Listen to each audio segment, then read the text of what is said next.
Semua kejuaraan dunia ada di sini. Vision Plus, House of Sports.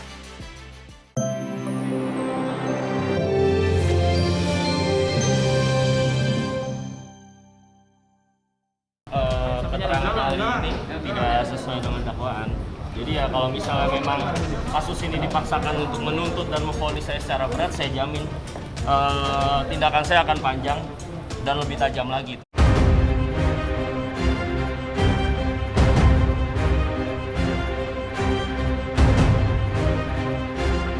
Wajah kecewa tampak dari terdakwa kasus ilegal akses Adam Denny. Aktivis media sosial yang terpaksa mendekam di balik jeruji besi usai dilaporkan politisi Ahmad Syahroni ini rupanya tak puas dengan kesaksian para ahli termasuk dari pihak forensik. Ya, pada sidang lanjutan dengan menghadirkan saksi ahli dan pihak forensik, pihak Adam Denny menilai sejumlah bukti tak ditampilkan secara utuh dalam persidangan. Salah satunya alat bukti smartphone miliknya dianggap hilang. Padahal dari alat itu, kubu Adam Denny mengaku punya banyak alat bukti terkait dugaan skandal kubu AS. Soalnya tadi juga sempat kecewa ya ketika barang bukti dikasih lihat, iPhone 13 Pro Max saya, case MagSafe-nya itu hilang. Ini penyidik saya juga gimana ya, maksudnya kemarin setelah saya serahkan barang bukti, saya udah bilang kok ke penyidik saya, tolong semuanya dilengkapi. Tapi tadi cukup kecewa ya, ternyata penyidik Cyber Mabes Polri tidak profesional karena case MagSafe yang harganya 1,5 juta aja itu tidak dibawa gitu loh ketika diperlihatkan persidangan itu. Enggak sih, dari kemarin keterangan ahli enggak puas sama sekali, kayaknya mereka bukan ahlinya sih. Kalau menurut saya ya nggak tahu juga kan, orang ditanya apa aja apa diserahkan ya. Jadi menurut saya nggak sesuai dakwaan aja. Ya, tadi ahli dari forensik sama ahli pidana. Nah, melihat hasil tadi sebenarnya sudah kalau masalah forensik tadi kami tidak membantah bahwa itu handphonenya Adam Denny, kami tidak membantah. Isinya dari Adam Denny kami juga mengiyakan. Nah, yang jadi permasalahan ini kan apakah perbuatan itu melanggar undang-undang. Tapi tadi ahli pidana tidak ada satupun bicara masalah ketegasan. Dia selalu menyampaikan ya tergantung penilaian majelis hakim. Setiap kali saya tanya, dia tidak pernah menjawab secara tegas bahwa apakah perbuatan Adam Denny ini melanggar pasal 32 sama 48 tidak, dia tidak menjawab loh. Dengan tegas dia tidak menjawab bahwa ia melanggar, tidak. Jadi kami memiliki keyakinan, ya, tadi juga saya sampaikan ke penuntut umum, dia mau kemana nih akhirnya.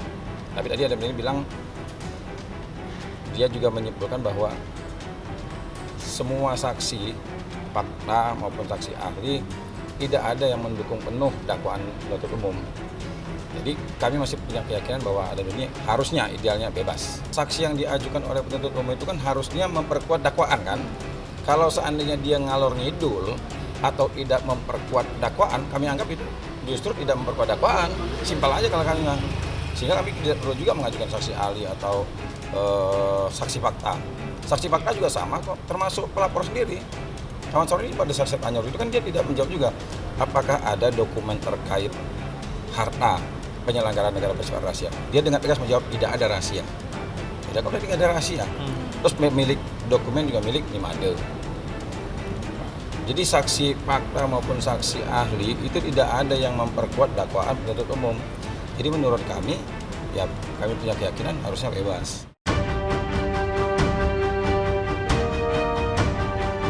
Kecewa dengan sejumlah kesaksian dari ahli forensik yang tak sepenuhnya menampilkan barang bukti, Adam Denny pun mengancam akan belak-belakan bicara ke pihak Komisi Pemberantasan Korupsi tentang semua skandal yang pernah dilakukan AS yang diklaim diketahui Adam Denny selama ini. Langkah ke depannya ya pasti itulah. Kita kalau saya bakalan fokus tetap membongkar kasusnya dari AS itu aja. Artinya seharusnya kita sama-sama menyadari, saya aja menyadari bahwa klien saya ini bukannya ibaratnya keras kepala, bukan. Dia punya keyakinan bahwa ini ada tindak pidana korupsi loh. Nah sekarang saya mencoba membongkar, tapi saya dipidana. Akhirnya ya sudah, kalau memang mau kenceng-kencengan ya sudah kenceng-kencengan aja. Nah tadi Adam Denny itu maksudnya, saya bilang sama Adam Denny kan gini, saksi ahli itu sebenarnya masih ada 4 lagi. Tadi saya bilang sama penuntut umum, kenapa nggak dihadirkan saksi ahlinya tadi? Dia bilang katanya kejauhan. dia bilang ada di Jogja dan lain sebagainya. Sebenarnya semakin banyak saksi yang diajukan oleh penuntut umum, semakin menguntungkan buat kami. Kenapa? Mereka nyatanya kan tidak bisa secara tegas menjawab bahwa apakah perbuatan Adam Denny ini memenuhi unsur pasal 328. Enggak. Bahkan tadi pertanyaan saya awal, kalau tindakan seseorang itu ternyata ditemukan tidak ada niat jahat atau mens rea, bisa nggak dipidana? Dia jawab tidak bisa. Makanya kita saya sama lawyer saya udah siap, dan dari saya pribadi pun udah siap. Makanya tadi saya bilang, kalau memang kasus saya ini dipaksakan untuk dituntut dan divonis tinggi, saya akan lanjutkan sampai panjang. Tadi kan saya sempat tanya, oke, dia bilang katanya sudah ada jalurnya untuk melaporkan dan sebagainya. Sekarang pertanyaannya begini, tadi saya lagi sidang, nih saya tunjukkan. Tadi saya lagi sidang, dia telepon nih. Siapa yang telepon saya itu? Lagi sidang tadi, lihat jamnya. Kalau memang mau berakhir dengan baik, sudah akhirnya dengan baik. Apa untungnya sih kita berperkara terus meneruskan? Yang sana masih ngotot, yang di sini sudah masih ngotot. Karena sama-sama merasa benar. Yang satu memakai undang-undang ITE, yang satu memakai undang-undang tindak pidana korupsi. Sampai detik ini Adam Denny masih punya keyakinan, dan saya juga masih punya keyakinan. Juru bicara KPK sudah menyatakan, sudah menelaah. Sekarang dia telepon berulang-ulang kali minta dokumen saya. Nah cuma kemarin Nimada akan menyerahkan kuasa ke saya. Nah cuma saya juga nanti akan minta sama KPK, tolong dikasih surat resmi aja. Kalau teman-teman saya juga nanti takutnya salah. Kecuali KPK mengeluarkan surat resmi, saya akan hadir.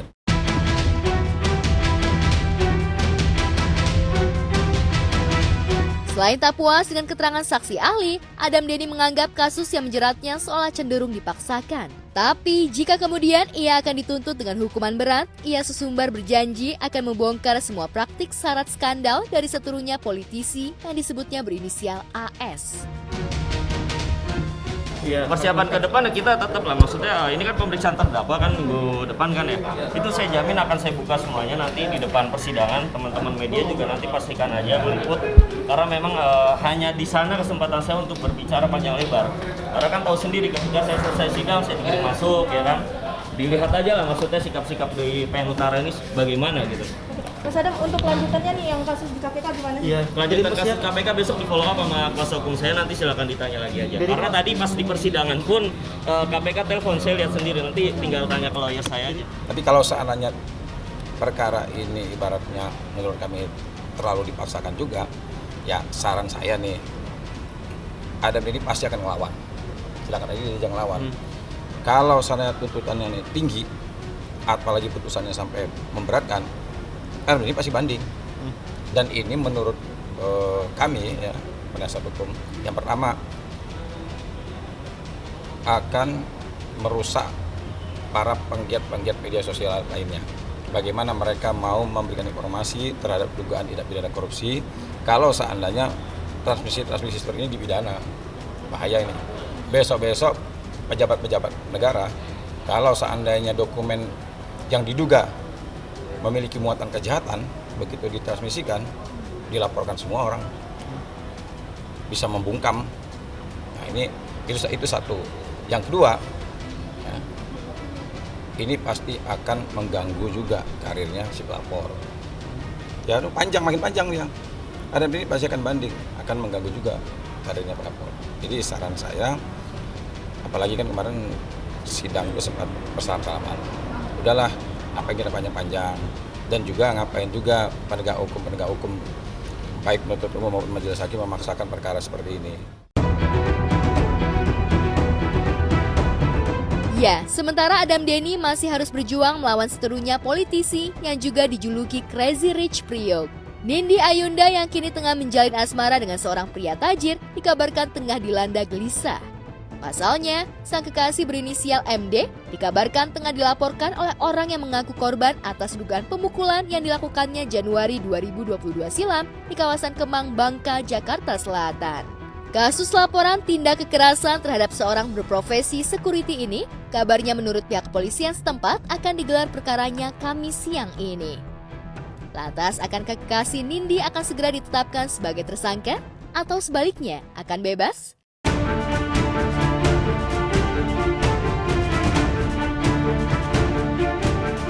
Ya, kasus demi kasus termasuk kekerasan seolah terus mengusik kehidupan Nindi. Penyanyi yang punya citra hidup glamor dengan sejawat sosialita selebritinya, seolah kisah hidupnya terus diliputi kasus kekerasan, mulai dugaan kekerasan rumah tangga yang melibatkan ART terhadap anaknya. Bahkan ia sendiri pernah dituding terlibat penyekapan terhadap ART-nya hingga kasus tersebut menguap begitu saja. Kini, setelah resmi bercerai dari Askara, ia harus melewati fase kasus yang dialami kekasih barunya. Lantas, bagaimana support dan ketegaran Nindi menghadapi badai ujian yang belum sepenuhnya henti dalam hidupnya? Oh, udah dong.